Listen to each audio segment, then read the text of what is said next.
దైవము సర్వత్రా ఉంటున్నాడు అనేటువంటి విశ్వాసాన్ని మొదలు పెంచుకోవాలి. God is omnipresent and found everywhere. This faith you should have in the very first instance.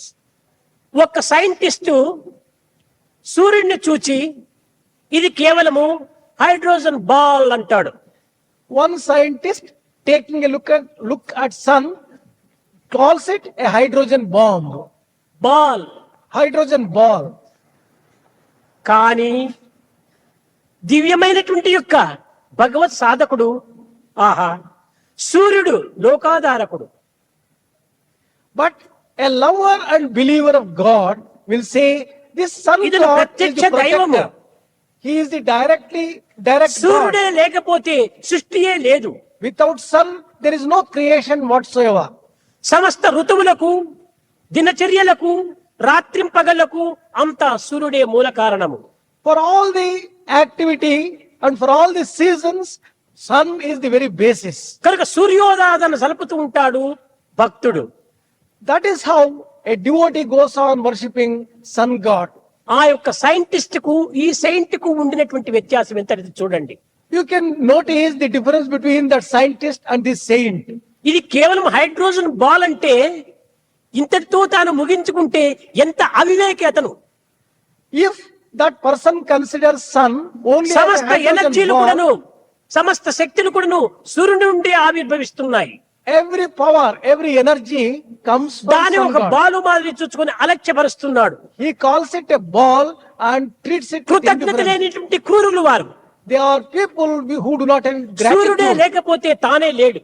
Without sun god, he doesn't have సూర్యుడే existence. లేకపోతే తమ యొక్క పరిశీలనలు పరిశోధనలు కూడాను ఏమాత్రం కూడాను చేయలేరు. What research can he carry on without sun god? కనుకనే ఇట్టి కృతజ్ఞత కలిగినటువంటి వాడే మానవుడు అని.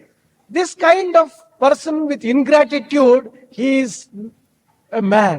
కనుక ప్రతి ఒక్కరికి కూడాను తాము పొందినటువంటి దానిని తాము ఆనందించినటువంటి దానిని తాము అనుభవించినటువంటి దానికి తగినటువంటి కృతజ్ఞతను మనము ప్రత్యుపకారంగా మనం అందుకోవాలి, చేయాలి.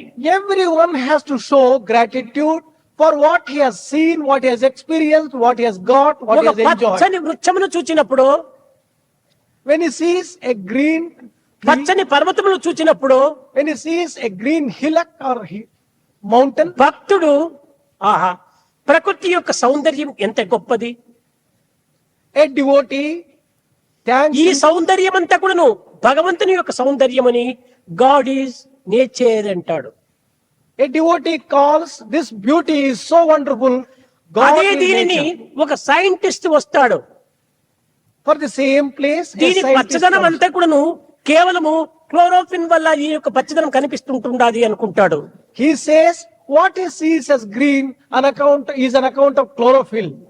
ఈ క్లోరోఫిన్ కును ఈ ప్రకృతి యొక్క సౌందర్యమును భగవంతునికి ఎంత డిఫరెన్స్ ఉంటుంటారు చూడండి. You can see what a lot of difference exists between వీళ్ళు a అల్పభావములందే scientist approach. పోతున్నారు. A scientist is going with a narrow-minded approach. ఆధ్యాత్మిక భావం వాడు ఉన్నత భావం అందుకుంటున్నాడు. A devotee is developing a spiritual outlook and a noble గోడ God. గట్టువాడు దినదినానికి పైకే పోతుంటాడు. A person who is building a wall, he goes upwards. బావిని త్రవ్వువాడు దినదినానికి కిందికే పోతుంటాడు. A person who is digging a well goes downwards. Saints గోడ కట్టేటువంటి వారు దినదినానికి ఉన్నతమైన భావాలు అభివృద్ధి పరుచుకొని ఉన్నత స్థాయికి చేరుతున్నారు.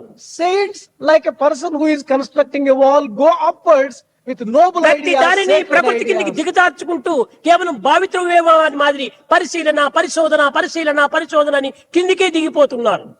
And this scientist with a narrow-mindedness, like a person digging a well, కనుక go సైన్స్ అండ్ downwards. టెక్నాలజీలో కూడాను ఏ దోషము లేదు, కానీ మానవుని యొక్క మనసులోనే సర్వదోషంలో ఉంటున్నాయి. There is no defect in the man as such, but in the thinking, in the mind of man, all the defects lie. అనుభవించవలసినటువంటి మార్గంలో అనుభవించాలి, Experience things in the way that you should experience. చింతించవలసినటువంటి మార్గంలో చింతించాలి. Think on the proper lines.